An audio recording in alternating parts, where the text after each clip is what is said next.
the will of the people as expressed at the ballot box is sovereign. And he said, Bertie, we've worked something out. He says, you're the only one in this room, as far as we know, that hasn't murdered somebody. I enjoyed almost every minute of it. And obviously, I would have liked to have done it for a little while longer. The first thing John Major said, you have to tell me about Ireland. I don't know anything about Ireland. Or maybe the Prime Minister, but I don't know anything about it. Within an hour, I found myself in a lot more trouble than I expected to be. We are living way beyond our means. The Irish government can no longer stand by and see innocent people injured. When is the general election likely to be? Well, it's not due till February next year, and it'll be sometime between now and then. It's in the interest of the country. The responsibility should now pass to a younger man. The Irish nation was in a disgraceful condition under the external relation. We do not wish to seek quarrels with any country. The apparatus through which I am now speaking affords one very stimulating thought that gives no opportunity for the opposition to interrupt.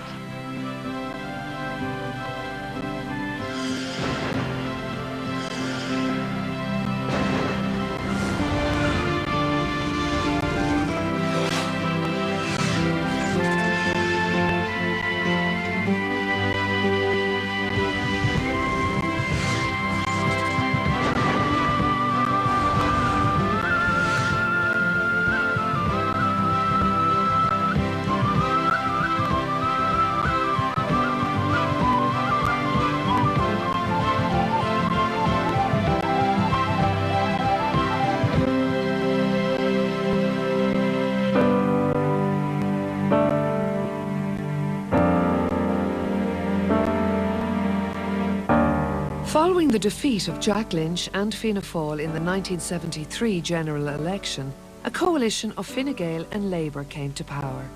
Liam Cosgrave was elected Taoiseach over 50 years after his father had held the same office.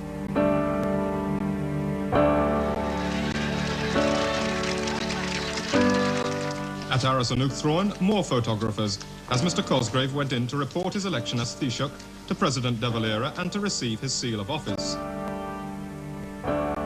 Fianna Fáil had been in power for 16 years, so we now have a government led by Liam Cosgrave with the support of the Labour Party. And one of the very important things about the government is that Cosgrave and the Labour Party leader, Brendan Corish, established a very good relationship. He was excellent as Taoiseach, very good with Labour. He gave him an extra ministry beyond what was their proportionate share. He worked very well with them. There was great unity in that government. I cannot remember really any decision which was taken on, party lines. Beside that very comfortable relationship between Cosgrave and Corish, and they did have a very comfortable relationship, you had Conor Cruz O'Brien and Gareth Fitzgerald, who were very taciturn, reluctant to speak, slow to give an opinion. Do I hear the note of irony somewhere?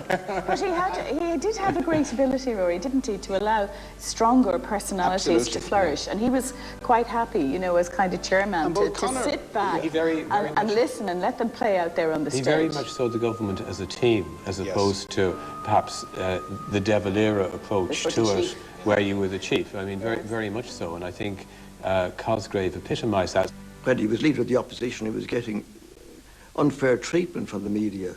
But extraordinary, once he became Taoiseach, his image vastly improved because people saw there was mettle in this man, that he could deal with a difficult situation. We have emphasised that all economic and social progress depends on stability and security. That stability is not possible unless people know where they are. They know where they are with the government, both here and in the north, and people recognise that what we've done in the field of security is essential for economic progress. They're initially presented with the problem of the north. There's escalating violence. The British government was moving toward setting up a process to try and find a solution. Jack Lynch had just about started that process when Cosgrave government came in, and they conducted the negotiations for what became known as the Sunningdale Agreement. This was a very far-seeing agreement. It involved power sharing between nationalists and unionists. It involved a Council of Ireland, which was an overarching body which would have had some links between North and South. It was an agreement, though, that was opposed by Republicans and ultra-loyalists. Sunningdale was a good plan, but it should have been put to the people, and I knew rightly the reason they didn't put it to the people is it would have failed. Unionists would have said, I'm not voting for any plan which gives power to the South. Nationalists would have split, I suppose, RCLP versus the Shinners. We never got the chance to vote on it anyway. The Sunningdale Agreement collapsed because IRA violence continued and escalated, but it was brought down by a loyalist workers' strike when the British government of Harold Wilson refused to stand up to the loyalist workers and basically suspended the agreement.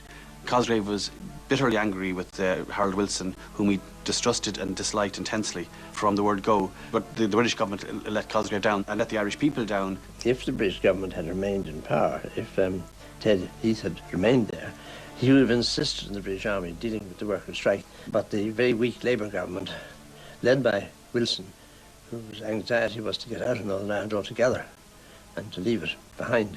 It was a disastrous change of government from our point of view. And as a result, the whole thing collapsed.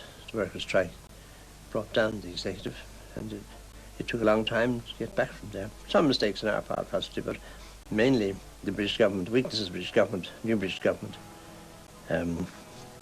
meant that it took another decade and more to solve the problem. In April, when Liam Cosgrave went to see Harold Wilson, after the formal discussion, I was listening to what he's saying to somebody or other, and they were talking about the North, and one of Wilson's comments was, why don't we let them hang each other, or words to that effect. And that was Wilson's instinct all the time, to get out, to cut and run, to leave the spongers, as he called the northern people, to look after themselves. Now, we had to analyse what would happen in that condition, and that's how we had come to the conclusion of the threat of civil war hanging over the whole island and the possibility of British withdrawal within a very short time. So the situation was pretty dire. I remember that if you rode from Dublin to Belfast or Derry or Tyrone or Fermanagh, you'd come across young men on the road looking for a lift because they wanted to go north to engage in military activity. It was as straightforward as that. Well, once the Sunningdale Agreement collapsed, the Cosgrave government was left then with a containment policy on the north. Violence continued and escalated, and there was a lot of spillover into the Republic.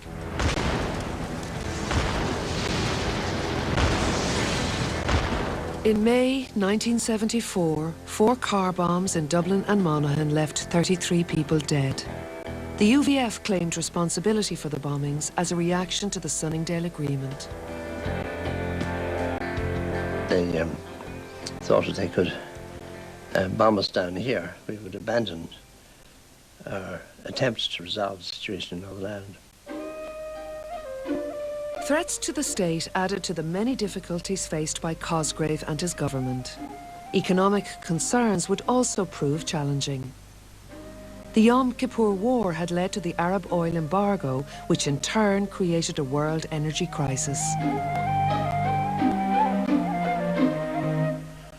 The oil price rocketed, and we were suddenly presented with massive inflation, with huge economic problems. Initially they borrowed very heavily to try and maintain social services through the worst of the recession. They then tried to scale back and start scaling the borrowing down as they got towards 1977. As they tried to contain and scale back the borrowing, they got into trouble with the public. Richie Ryan, the Minister for Finance at the time, was dubbed Richie Ruin by his political opponents, and the name stuck. So the government had a really difficult time both on the front, the security front, and on the economic front. That was one of our disappointments in government, that we had to be controlled by forces which were beyond our control, and we were not able to implement all that we had wished to execute. You had to deal with the emergencies and the problems that arose overnight. One such emergency occurred in October 1976 when the President of Ireland, Carola O'Dawley, resigned amid controversy.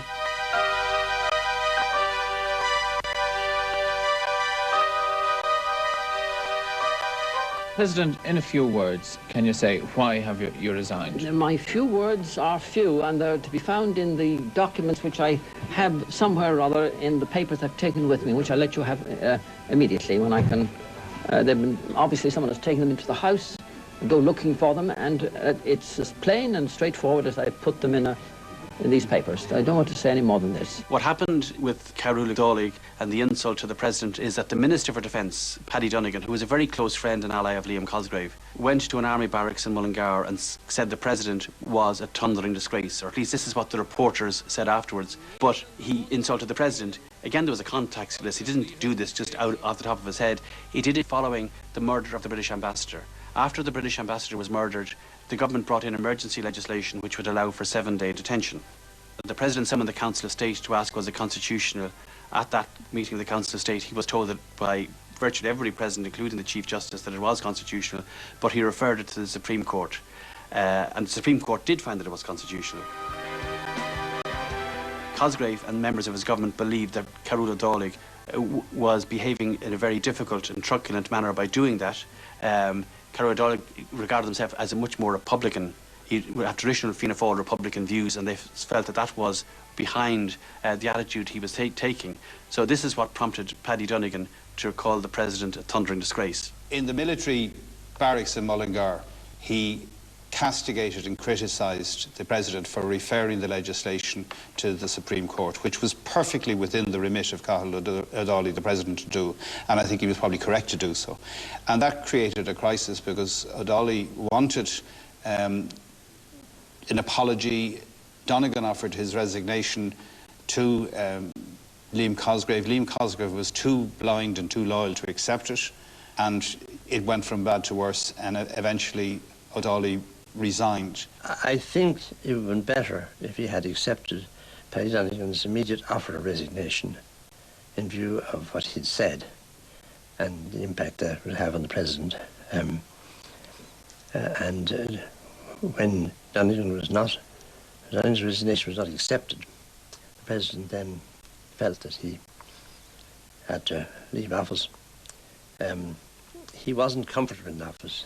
He wasn't enjoying it, so it didn't take an awful lot to precipitate a resignation. The coalition was in enough trouble anyway because we'd gone through economic times, but this was offending the institutions of the state. And for many people from the Fine Gael tradition, Donegan's attack on the presidency and on the institution of state was unacceptable. And within 7 months later, in June of 1977, the Fine Gael Labour government lost its majority.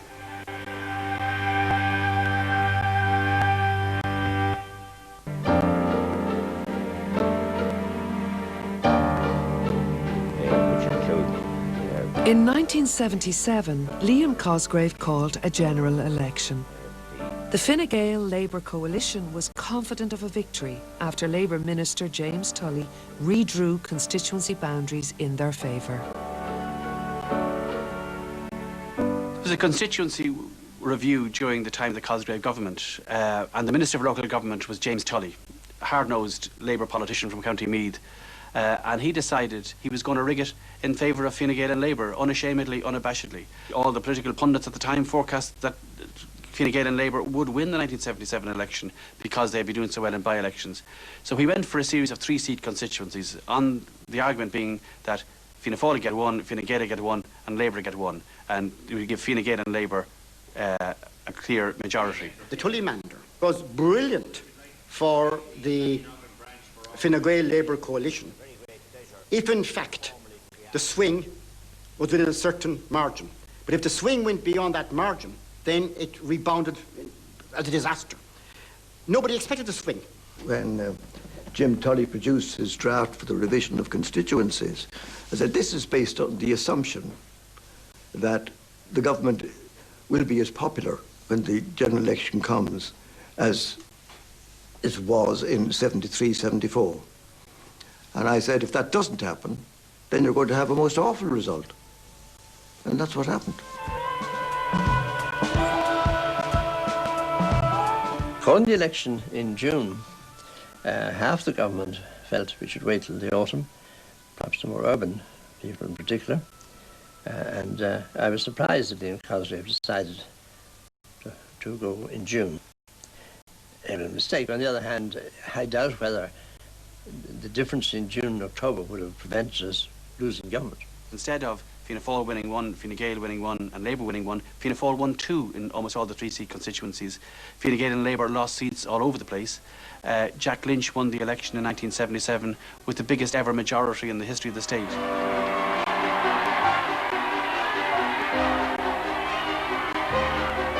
While the results of all the counts are not yet available, the indications are there will be a change of government. I would like to pay tribute to my cabinet colleagues who have worked so diligently during the last 4 difficult years for true national advancement. I believe that ultimately their work will be vindicated. He felt probably that he was a liability because of the defeat of the government. In fact, I think had he stayed on, he would have been subjected to more criticism, and he would have appreciated the need for the Fine Gael party to unite around a new leader, and so he bowed out. I think that was a mistake. I think it was a mistake for himself, actually. I think it had a negative effect on Irish politics subsequently and on the role of Taoiseach subsequently, because it set up the expectation from then on that if you lose a general election, you should resign or you're going to be pushed or you're not going to last around very long. And Cosgrave immediately resigned within weeks of the election. He stepped down and so did the Labour leader Brendan Corish. But it was the end of Liam Cosgrave's political career and the Tullymander played a role in that.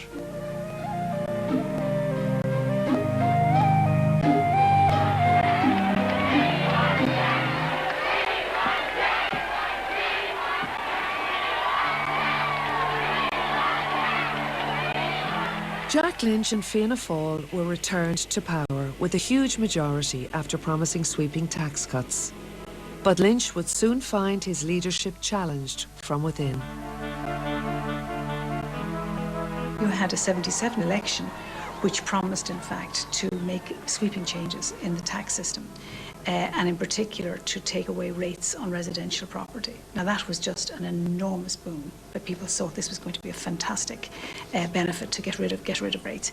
The economists, of course, would be very unhappy with the idea of getting rid of rates, because what actually happened was rates were abolished in that giveaway budget, and within 12 months the price of housing had capitalised the value of the rates that had been removed.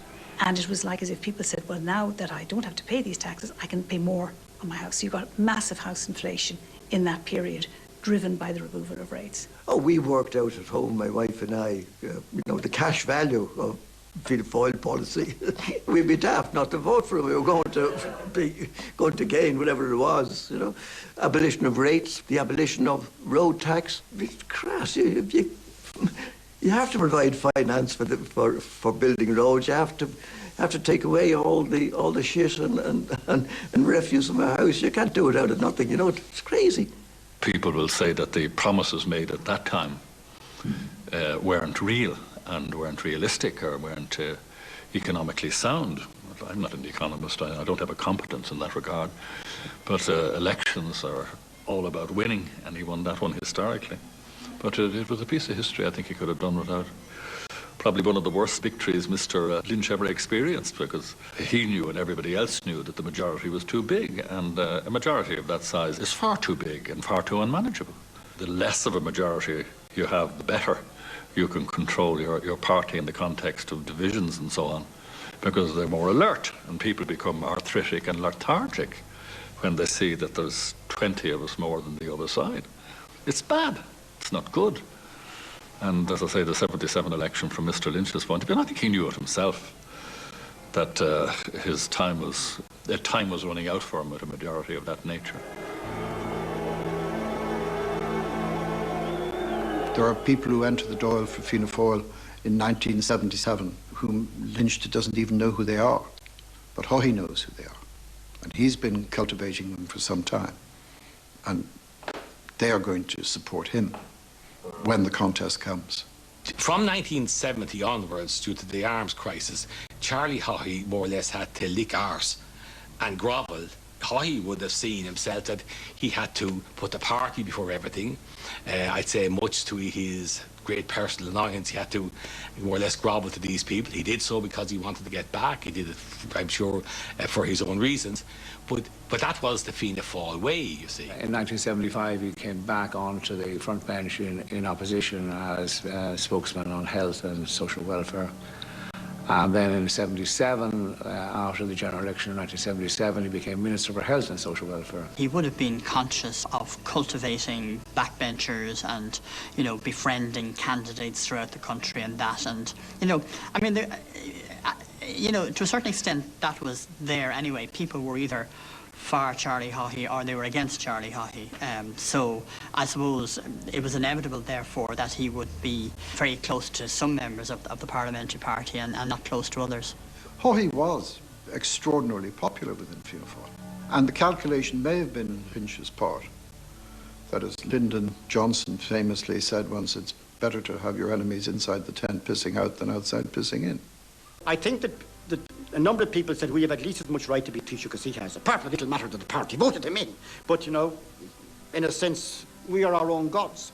And then when the Northern, of course, he had the great election victory, but then the Northern troubles break out, and this gives them their chance. Last night's death toll was the worst suffered by the British Army in any single incident in the 10 years they've been here. The 18 deaths make yesterday the worst single day of violence in the north since the present wave of troubles began. On the same day that 18 British soldiers were killed in Warren Point, the IRA assassinated a relative of the British royal family. Lord Louis Mountbatten died after a bomb exploded on his boat off the coast of Sligo. I think he went through the worst period of any Taoiseach that I have had knowledge of. He had the burning of the embassy, he had the Bloody Sunday, he had the introduction of internment, he had the growth of the provisional IRA, he had many, many other atrocities. He's coming back into a situation on the north which hasn't improved. If anything, it may even have got slightly worse. Lynch was not the Lynch who was Taoiseach in the late 1960s. I don't think he had the same energy. And I think from that point on, having won that, he was looking for a time to go. And he'd more or less made up his mind he was going to go in 1980. In the event, he went earlier because he was forced out due to a combination of circumstances. Losing 2 by-elections, criticism of him within the parliamentary party for overflights by British helicopters, but issues which were essentially manoeuvred and manipulated by the Republican element who were supportive of Haughey within the party.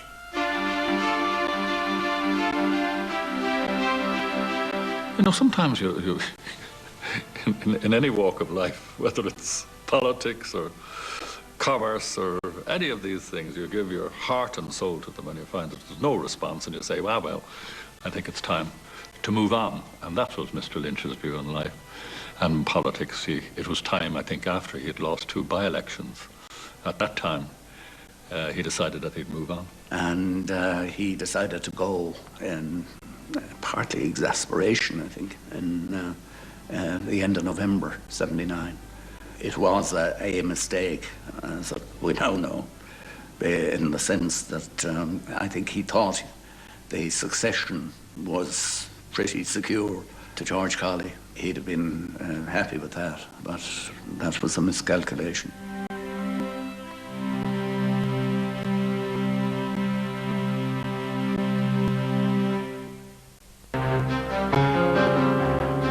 In 1979, following the resignation of Jack Lynch, Charles Haughey became leader of Fianna Fáil and Taoiseach. However, not everybody was happy with his succession, as the leader of the opposition, Gareth Fitzgerald, pointed out almost immediately. When Haughey became Taoiseach in December 1979, it's always a great occasion when the Dáil elects the Taoiseach, and it's a great occasion for that person and their family, and people make speeches. And usually they're wishing the person well. Gareth made a couple of remarks certainly one of which he actually later, he said he regretted. But he said on that occasion, the occasion of Haughey's election in the Dáil, he said he comes with a flawed pedigree. His motives can ultimately only be judged by God. But we cannot ignore the fact that he differs from his predecessors in that these motives have been widely impugned, most notably by those in his own party who have observed him over many years. Read what I said. I said simply that all previous leaders of governments here had the solid support of their parties in what they were doing and Ray would act effectively. He didn't have that support and disrespect the flawed pedigree. The phrase was unfortunate, but that was all I was talking about. And if you read the paragraph, you'll see it's all there. The question was that he didn't have the solid support of his own party. 40% of them thought he was totally the wrong person to lead the government. You can't run a country effectively in those circumstances. That was the trouble. You must recall that Mr. Haughey's wife and family were up in the Dáil gallery, proudly looking down at their husband, father, being made the leader of their country, and to have the leader of the opposition come out with that sort of glib, I thought, and mean and unnecessary remark. The sparring between them is legendary, and it was always Gareth the Good and Charlie the Bad with horns, as my mother once said. He was an autocrat, of course, and he operated, I thought, by fear. He was a small man, and I think that was part of his problem, really. And I'm a student of Napoleon myself, and he saw himself as sort of in a Napoleonic context. He was the ruler. I lead. You follow me, unquestionably. And I thought that was his stock and trade, and that's how he operated. As Haughey came to power, the economy was struggling as a result of another oil crisis. Within a month of becoming Taoiseach, he decided to address the nation. Good evening. I wish to talk to you this evening about the state of the nation's affairs. And the picture I have to paint is not, unfortunately, a very cheerful one. The figures which are just now becoming available to us show one thing very clearly. As a community, we are living way beyond our means. I don't mean that everyone in the community is living too well. Clearly many are not, and have barely enough to get by. But taking us all together, we have been living at a rate which is simply not justified by the amount of goods and services we are producing. He was living way beyond his own means, that he was living like a Renaissance prince. He was taking money with both hands from anybody who would give it to him. So he was a very complex character.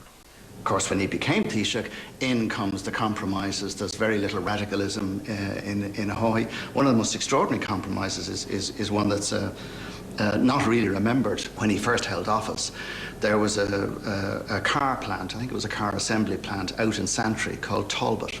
It was to close. Something went wrong. It was another victim of the recession of those times. And the workers protested, naturally enough. And Haughey took all of those employees, or a good number of them, onto the state payroll, guaranteed them salaries for life. Quite extraordinary. And this was the same man who was making broadcasts addressed to the nation. We all know we are living beyond our means. You are indeed, Charlie. The idea that the Prime Minister of a country intervenes with the private industry and says to the workers who've very sadly lost their jobs, don't worry, we'll put you on the state payroll for the rest of your life. Quite incredible. I mean, absolute fecklessness with public money. With the economy continuing to deteriorate, Haughey decided to call a general election in 1981. I have decided that the holding of a general election should not be further delayed. I have accordingly today advised the President to dissolve Dáil Éireann, and polling will take place on Thursday the 11th of June.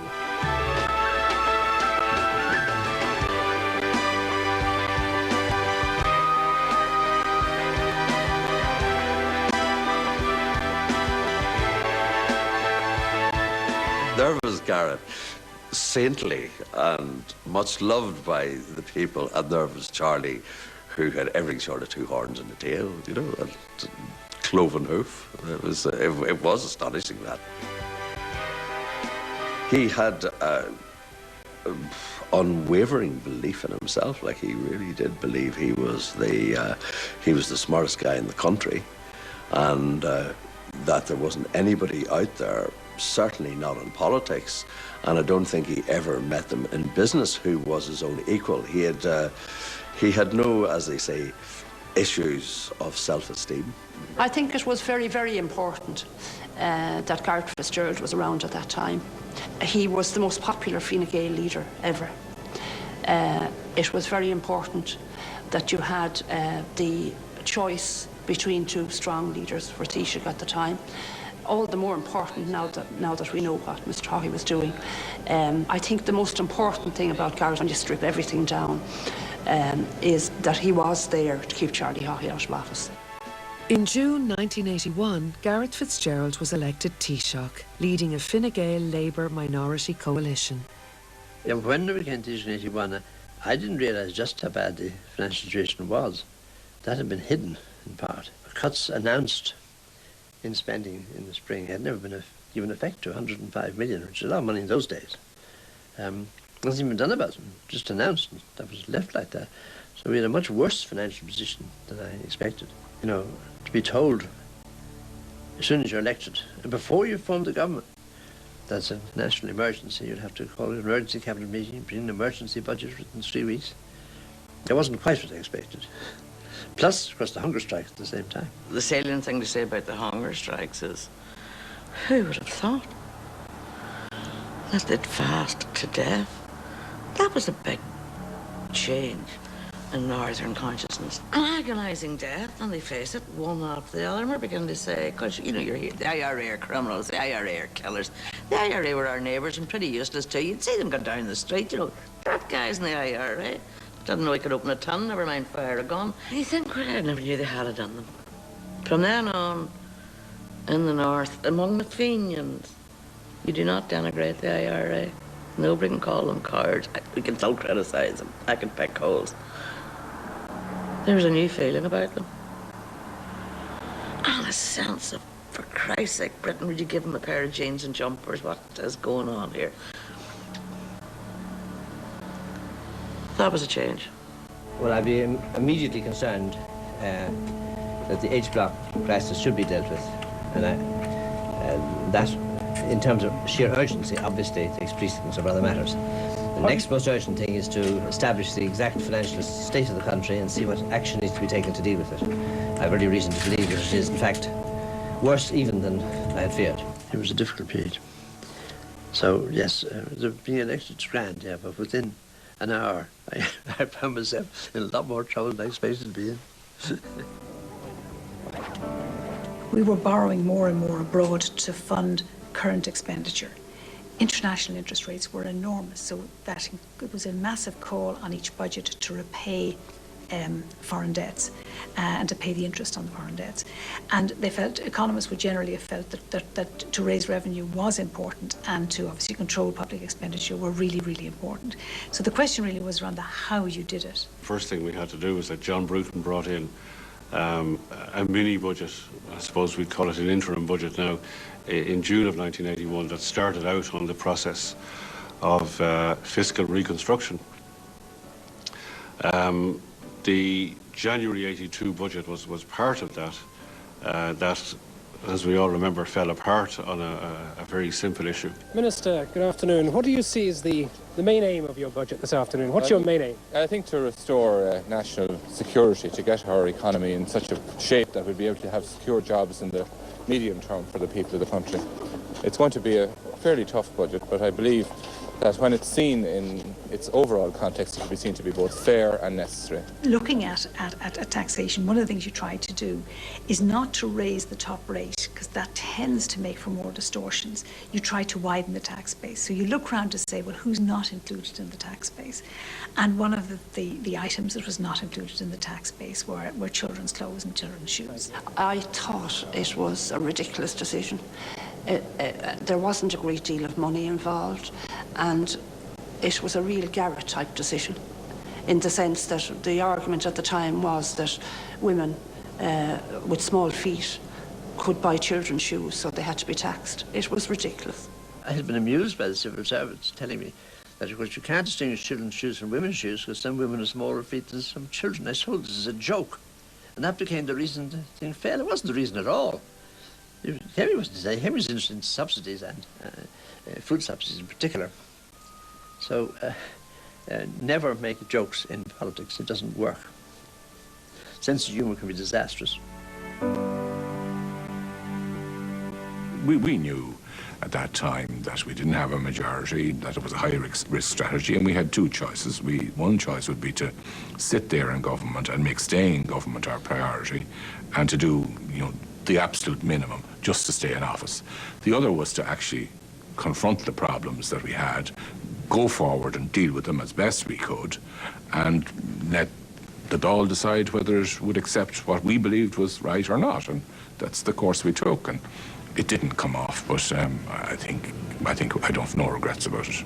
Well, I think when that budget was going through the Dáil, and am I right about this, Rory, that the actual vote wasn't on children's shoes? I mean, the vote, the first vote was on spirits. I think it was on the beer and the changes in the budget and that, and it was clear then, and that vote was lost. They never got that in fact they never even got to the VAT on children's shoes. And it was the only time a government ever fell on a budget vote. That's right. And of course, there's no discretion. I was actually a senator at the time. I had lost my seat, and I recall when it happened, and it meant that there was instantly a general election. It was electrifying. Suddenly, Leinster House was just a mayhem of people running around with boxes of envelopes and trying to get to phones and calling up people and doing all sorts of things. And it was pre-mobile phone, pre-instant communication. Because an election... The budget that day was the 27th of January. Yes. So it was a middle of It was a winter election. And it was going to be a 21-day sprint. That's right.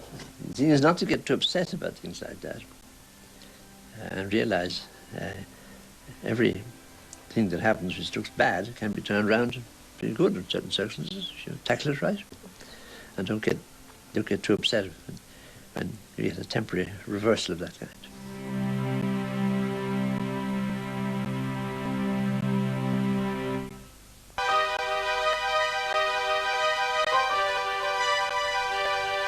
Following the February general election in 1982, Charles Haughey was returned as Taoiseach. He operated differently to those who went before him, and he caused great trepidation, fear among not just younger people like myself at the time, but older ones too. He had an enormous lust for power, and he had a lust for life and the good things in life. And he certainly became a person who regarded those around him who perhaps had a different point of view, perhaps questioned something he said, in the main as enemies. And the end result of that was that certainly by the 80s, he was surrounded by sycophants. That was the period when the phones of two journalists were tapped. Geraldine Kennedy and Bruce Arnold. There were a lot of suspicions around at the time. A lot of people were being watched and were being followed. And there was a terrible atmosphere of fear around among the politicians themselves. So was I suspicious? I suppose maybe I was, but did I let that interfere with my work? No, I didn't, because you couldn't live without a telephone as a journalist. I felt all the time that I had every right to be making these telephone calls. I was living in a democracy. I was reporting on what was going on in Dáil Éireann, and that I had every right to make phone calls to find out. All over the world, journalists' phones are tapped for reasons of national security. This was different. This was for internal political reasons because the cabinet was leaking information, and Charles Haughey used the apparatus of the state for purely party political reasons.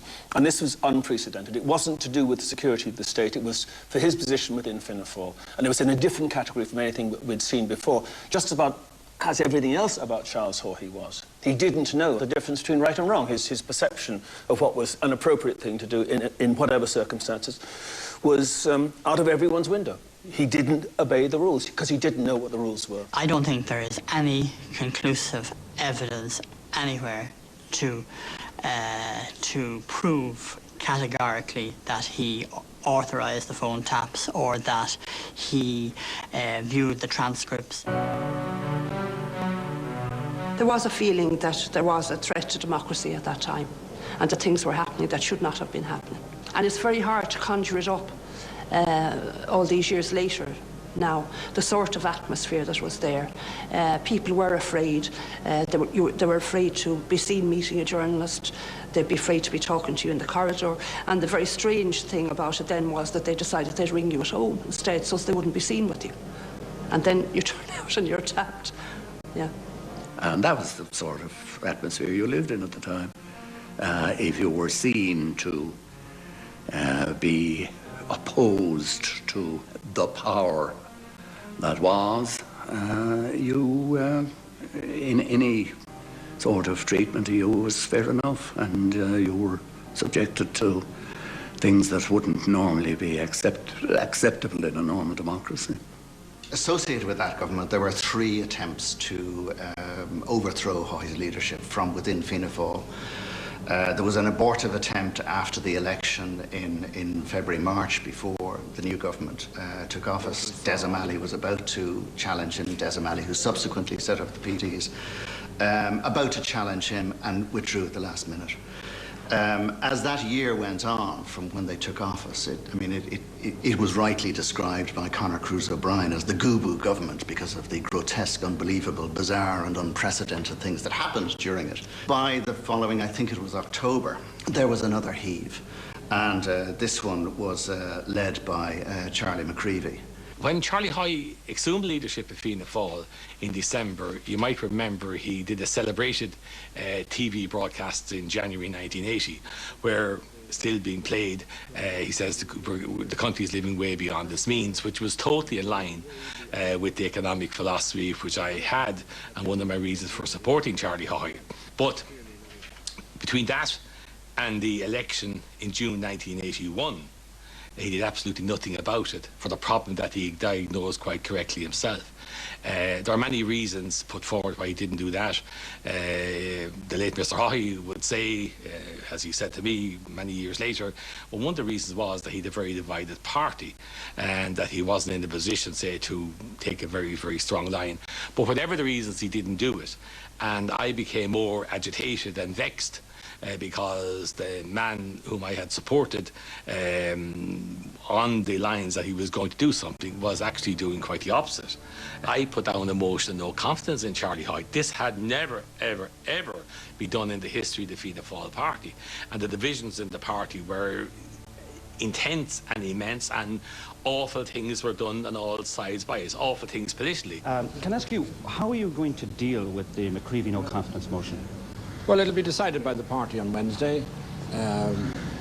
Full vote of the parliamentary party. We will take a very clear and positive decision on this occasion. Will it be a secret ballot or an open vote? I shall press very strongly for an open roll call vote, for the reason that I believe that the people in the Fianna Fáil organisation in the different constituencies are perfectly and fully entitled to know how their deputies vote on this particular issue. So I believe that there should be an open vote. Everybody on this occasion must stand up and be counted. The result of that motion was 58 voted in favour of Haughey and 22 voted against.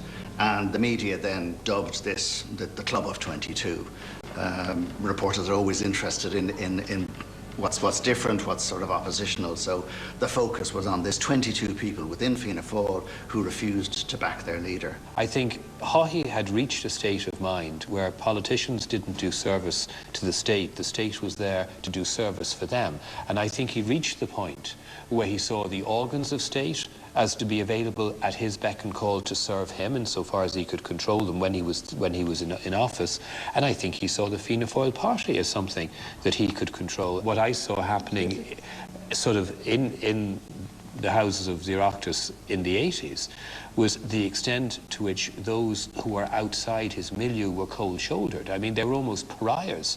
In fact, if someone on the Haughey wing was seen having a drink with someone on the anti-Haughey wing, already there would be stories out about them. It was a very, very strange period in politics. Charlie had this notion of himself that, first of all, he had been elected leader of Fianna Fáil and therefore should not ever be challenged again, that he'd got the job and that was it.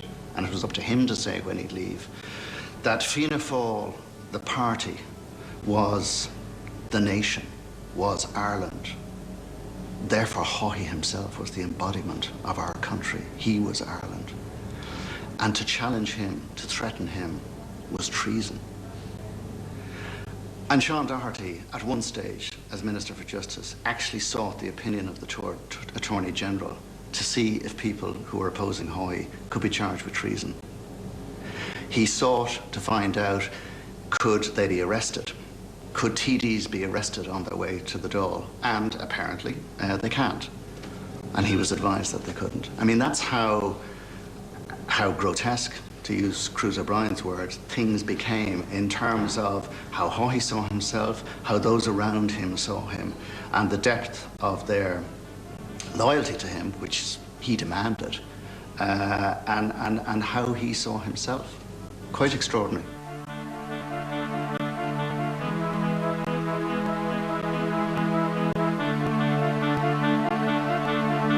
Despite surviving the vote of no confidence, Haughey's government soon collapsed when the Workers' Party and independent TD Tony Gregory withdrew their support over a Fianna Fáil policy document called The Way Forward, which would have led to widespread spending cuts.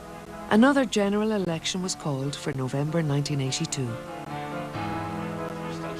We knew that there was great instability about that government, and when we saw the way they were going about constructing this economic plan, which was finally their downfall, called The Way Forward, we knew they weren't going to last very long, and we needed to be as ready as we could be for an election when it happened, and to come back into office. And of course we got back in, as I thought we would.